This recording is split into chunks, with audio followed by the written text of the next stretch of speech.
Olá pessoal, tudo bem? Retornando ao nosso estudo, na última vez que nós nos encontramos, nós falamos sobre a vinda do reino dos céus à terra, a chegada do reino, né? Nós dissemos que algumas pessoas pensam que o reino dos céus, nós vamos encontrar com ele quando nós estivermos no céu, mas nós falamos e olhamos na palavra de Deus que o reino dos céus já chegou à terra. Hoje, uma questão complementar que vai fortalecer isso, nós queremos conversar sobre a seguinte pergunta: quem governa a terra atualmente? É uma questão bem complexa, né? Se a gente pensar que o cristão, hoje ele está na terra, mas tem o Espírito Santo com ele. Uhum, Só que em contrapartida, tem um texto da Bíblia que diz que o mundo jaz no maligno. uhum. Então há essa dúvida, né? Quem governa a terra atualmente? Uhum. Aí eu queria que você pudesse nos explicar um pouco mais a respeito disso. Claro. Nós vamos, o Aender está aqui conosco, né? É ele que vai ler para nós Isaías capítulo 9. O profeta Isaías, ele já dizia sobre a vinda de Cristo e o que ele traria e qual posição ele assumiria com a vinda dele.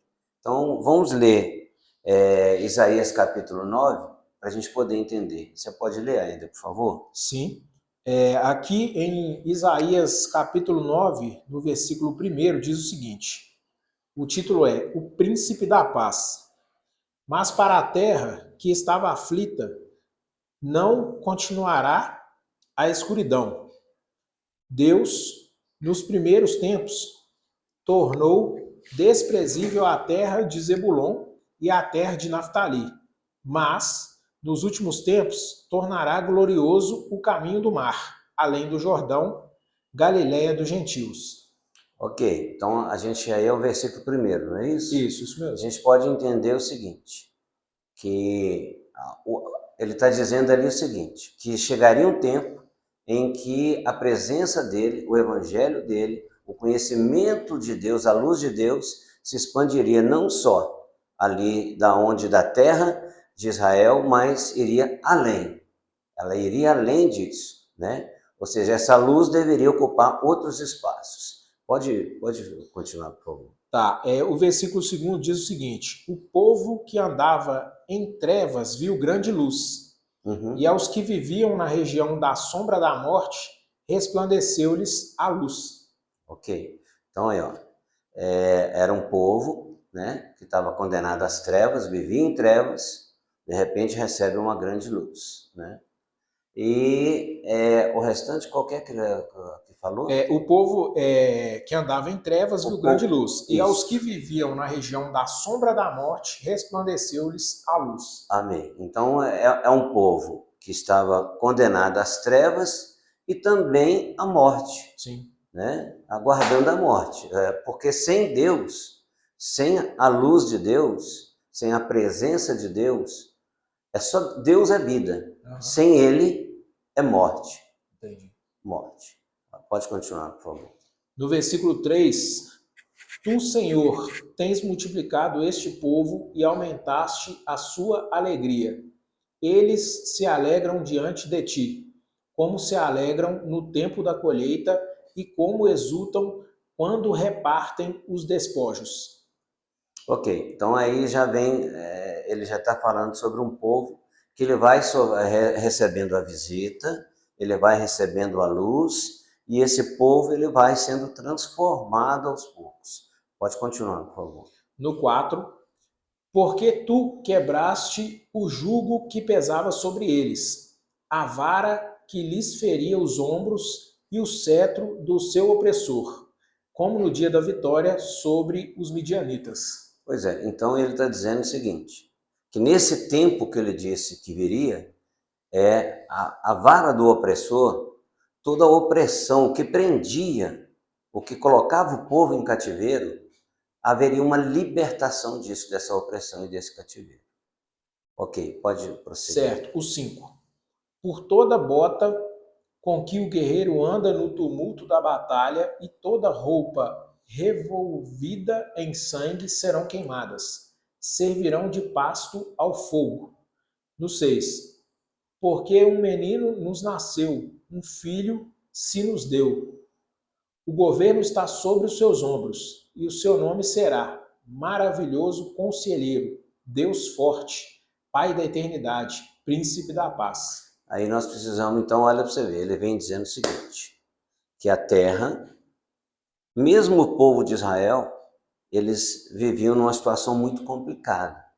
E a terra toda também passava por essa situação complicada, de trevas, de morte, de um povo que vivia em guerras, né, de plena confusão, mas que viria alguém que quebraria esse jugo, que despedaçaria esse jugo e traria vida e libertação para esse povo. Aí a resposta do que ele trouxe está exatamente no 6, não é isso que você leu? No 6, exatamente. Vamos lá aos poucos. Um menino nos nasceu, um filho se nos deu. Isso. O governo... Então, um menino, olha só, esse menino, quer dizer, um ser humano, ele nasceu de forma normal, né? Então, ele nos deu um menino, ok. O governo está sobre os seus ombros. Peraí, ele disse um filho se nos deu, não é isso? Isso. Quer dizer que ele é filho de Deus. Sim. Então, ele tem uma natureza humana e ele tem também a divina. A divina. Ok. O governo está sobre os seus ombros. Então, peraí, aí, ó. O governo está sobre os seus ombros. Não é estará, não. O governo está sobre os seus ombros. Então, aí tem uma resposta para nós. A partir do momento que Jesus vem à Terra, e ele morre na cruz, ele é ressuscitado, glorificado, exaltado e recebe um nome que está acima de todo nome, no céu, na terra, debaixo da terra. Ele é coroado o rei. Então, a partir desse momento, o governo está nos ombros de quem? De Cristo. De Cristo. Então, ele é que governa. Pode até parecer que às vezes não aos nossos olhos. Sim. Né? Mas a grande verdade é o seguinte, milhares e milhares de pessoas têm sido salvas, milhões de pessoas têm sido salvas, né? Milhões de demônios têm sido expulsos, prodígios e milagres têm acontecido ao longo de 2000 anos. Verdade. Então, na verdade, a autoridade de Cristo, ela já está sobre a terra. Então, o governo está sobre os ombros dele. Tanto que no 7 fala o seguinte aqui, ó, ele estenderá o seu governo. Então, quer dizer, já há um governo que será estendido. Exatamente. Então, já há um governo. Ele começou o governo, né, solitário. É o rei, um menino rei que veio à terra. E a partir daquele momento que ele vai para a cruz, né, ele se torna, morre e ressuscita. Ele se torna primogênito. O primeiro de muitos que viriam para formar um povo governante. Reino sacerdotal. Né? Nós, quando tivermos o milênio, haverá a realidade de 1000 anos, a plenitude, mas não quer dizer que nós não estamos vivendo e não possamos viver agora muitas dessas coisas. O início desse governo. Exatamente. Por quê? Porque nós vamos falar mais para frente. A formação de um reino ele tem 5 etapas, segundo a palavra de Deus. Então, nós estamos... Cristo frutificou, ele multiplicou, ele encheu a terra com a própria vida de Deus em nós e através de nós, e ele agora começa a sujeitar essa terra. E bem próximo ele vai vir para dominá-la plenamente. Então são etapas do estabelecimento. Aí ele diz, da expansão deste reino, como que é deste governo. Ele estenderá o seu governo. Ele estenderá o seu governo, ou seja, ele já trouxe o governo. Sim. Então ele agora está fazendo o quê? Estendendo, expandindo o reino dele, o governo dele na terra. Né? Pode continuar, por favor. E haverá paz sem fim sobre o trono de Davi e sobre o seu reino, para o estabelecer e para o firmar com juízo e justiça, desde agora e para sempre. O zelo do Senhor dos Exércitos fará isto. Desde agora e para sempre. O zelo do Senhor dos Exércitos, quer dizer, é uma guerra. É uma guerra. É uma luta. Por isso que Efésios fala, a nossa guerra não é contra carne nem sangue, mas contra principados e potestades. Então, o reino de Deus, Jesus falou assim, o reino de Deus não vem com aparência. Não vem com aparência.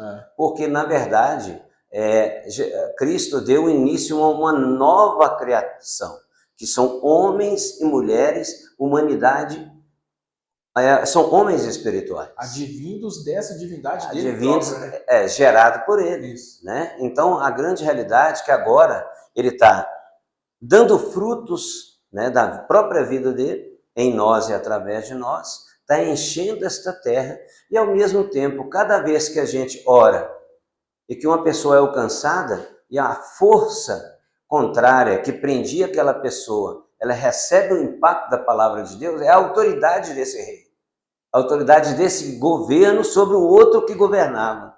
E aí há a libertação das pessoas. Então, se o governo de Deus não chegou, nós não temos instrumento para poder desfazer o outro império, o outro reino. Então, é muito importante nós entendermos isso, porque tem muitas pessoas que, às vezes, por causa da mentalidade religiosa, estão esperando o reino do céu chegar. Não.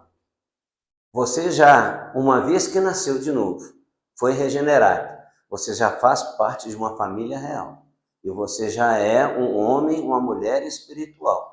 E você também já faz parte de um governo, de um reino espiritual que tem ação na terra. Então é preciso entender isso, porque Adão e Eva, eles não perderam só a presença de Deus. O principal que eles perderam foi o governo, porque eles foram levantados como representantes de Deus, governantes de Deus na terra. Era para fazer exatamente isso. É por isso que eles davam nome aos animais. Eles aqui colocavam nomes, ou seja, eles aqui organizavam a terra, eles que comandavam a terra. Quando eles aceitaram o convite de Satanás, eles abriram mão de obedecer a um governo para obedecer a um outro governo. Então, na verdade, eles perderam a posição de governo. E o que Cristo veio reconquistar? Restabelecer a posição de governo do homem. É isso aí. Amém? Amém. Pessoal, é isso aí. Muito obrigado. Na próxima, nós vamos falar sobre um outro assunto, ok? Tudo de bom para vocês. Obrigado e boa noite, pessoal. Boa noite. Obrigado, gente.